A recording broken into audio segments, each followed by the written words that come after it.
নওগাঁ জেলা বিএনপির সভাপতি আবু বক্কর সিদ্দিক নান্নু, সাধারণ সম্পাদক মামুনুর রহমান রিপন নির্বাচিত।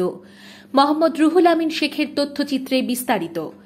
দীর্ঘ 15 বছর পর নওগাঁ জেলা বিএনপির দ্বিবার্ষিক সম্মেলন জাঁকজমকপূর্ণ আয়োজনের মধ্য দিয়ে অনুষ্ঠিত হয়েছে। জেলা জুড়ে কয়েকদিন ধরে চলা উৎসাহ উদ্দীপনার পর সোমবার 11 আগস্ট সকাল 11টায় শহরের নওগাঁ কনভেনশন সেন্টারে শুরু হয় এই ঐতিহাসিক সম্মেলন। এতে জেলার বিভিন্ন উপজেলা ও ওয়ার্ড থেকে হাজারো নেতাকর্মী অংশ নেন। দলীয় পতাকা উত্তোলন, জাতীয় সঙ্গীত পরিবেশন এবং দোয়া মোনাজাতের মাধ্যমে সম্মেলনের কার্যক্রম শুরু হয়।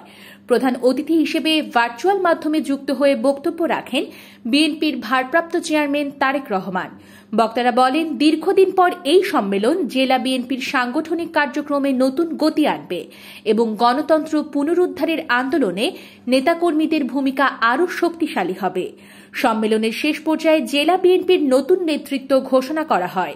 সভাপতি পদে আনারস মার্কা নিয়ে নির্বাচিত হন আবু বক্কর সিদ্দিক নান্নু এবং সাধারণ সম্পাদক পদে ফুটবল মার্কা নিয়ে নির্বাচিত হন মামুনুর রহমান রিপন।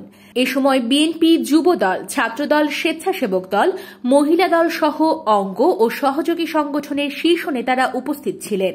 শান্তিপূর্ণ ও উৎসবমুখর পরিবেশে সম্মেলনের কার্যক্রম সম্পন্ন হয়। আমাদের যে হারিয়ে যাওয়া যে 6টি আসন, যে আমাদের 6টা কনস্টিটুয়েন্সি যে বিএনপির নওগাঁ জেলায় 6 আসন, এই 6টি আসন আমি ইনশাল্লাহ দায়িত্ব পেলে সবার সাথে সুসম্পর্ক রেখে দলকে গতিশীল করে এবং আমাদের মধ্যে ঐক্যমত তৈরি করে সবার সাথে সখ্যভাব গড়ে তুলে আমি এই 6টি আসন আমাদের নেত্রী দেশনেত্রী বেগম খালেদা জিয়া এবং বিএনপির ভারপ্রাপ্ত চেয়ারম্যান তারেক রহমানকে উপহার দেব ইনশাল্লাহ। আমরা সবাই উৎফুল্ল এবং আমার প্রত্যেকটা ভোট আসছে, আমাদের একটা ভোটও আমাদের এদিক ওদিক যায় নাই এবং আমরা চাই যে এই কাউন্সিলের মাধ্যমে আমরা তারেক সাহেবের হাতকে শক্তিশালী করতে চাই। অনেক অনেক অনেক প্রত্যাশা করে আজকে নতুন করে আমরা এই কাউন্সিলে অংশ নিছি এবং এই অংশতে আমরা সবাই খুশি। এখানকার যারা কাউন্সিলর আছেন তারা বুদ্ধিদীপ্ত সিদ্ধান্ত দিবেন এবং যারা দলের জন্য গত 17 বছর 18 বছরে যাবতীয় ত্যাগ স্বীকার করছে তাদের সঠিক মূল্যায়ন হবে ইনশাআল্লাহ।